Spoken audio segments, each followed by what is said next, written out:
city is a carcass. Steel veins collapse into dust. Windows gape like sockets, and the wind drags plastic bags across the pavement like broken prayers. He walks. A boy, but not a boy. Teeth sharpened by hunger, eyes tuned to the shadows. The last vampire on Earth, or maybe just the last thing that still remembers how to ache.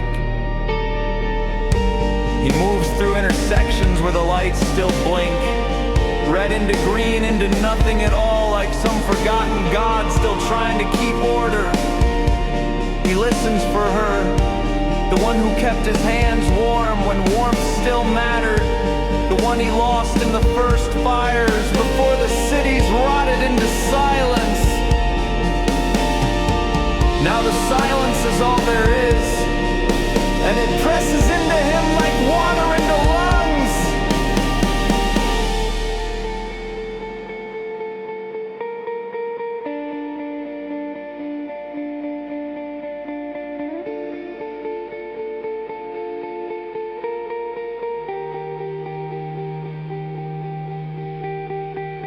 The street signs point to places that no longer exist.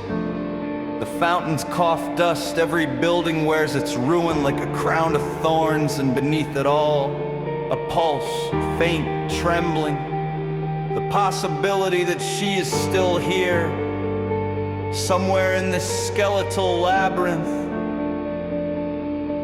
He whispers her name, but the name returns as an echo, fractured, hungry, swallowed by the black sky.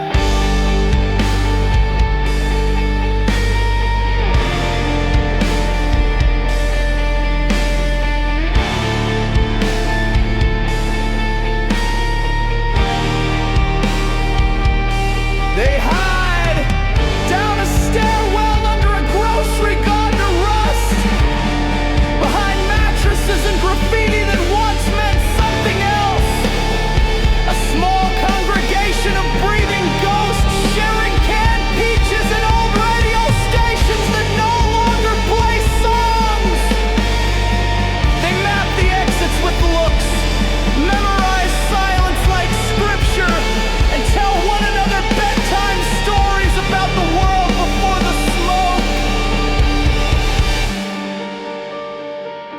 Some nights the air is too heavy with remembering. A woman folds her hands around the cold of her wrist and lets the dark take the shape she can't hold. A boy unbuttons the last shirt she ever wore and lays his head like a stone. They do it quietly, not with a bang, not with a sermon. Only the soft closing of a page, a chair left upright, a cup gone cold.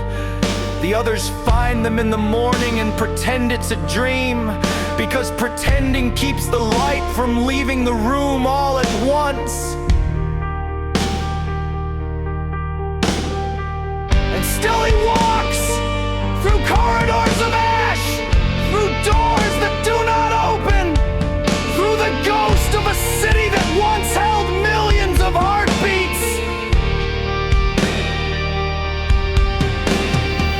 The boy, the vampire, the lover, whatever he is now, moves on, searching for a face in a world that has forgotten faces.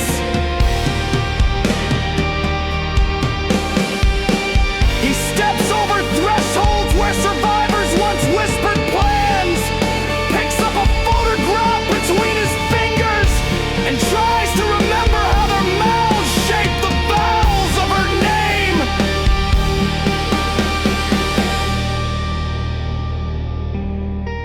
And in the end, the city opens its mouth to devour him whole.